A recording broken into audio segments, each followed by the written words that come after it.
సమయం అంతా tea party, ఇంకైతే సమయం అంతా టీ పార్టీ, టైం అంతా. నేను ఏడవని రోజు అంటూ లేదు. పువ్వలేక కాదు, బట్టలేక కాదు, ఇల్లులేక కాదు,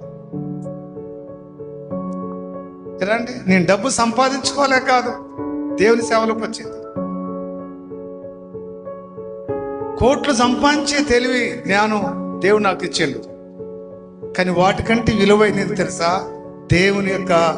దేవుని బిడ్డల యొక్క ఆత్మలో. నేను ఒక్క ఆత్మను పరలోకానికి తీసుకోగలిగితే అక్కడ నన్ను పై మెట్టి మీద కూర్చోబెడతాడు ఆయన. హల్లెలూయా. ఇదిగో ప్రభువా నేను రక్షించబడ్డాను, ఇదిగో ప్రభు ఒక వ్యక్తిని రక్షించుకొని ఇలా తీసుకొని వచ్చాను ప్రభు నీ దగ్గర కంటే.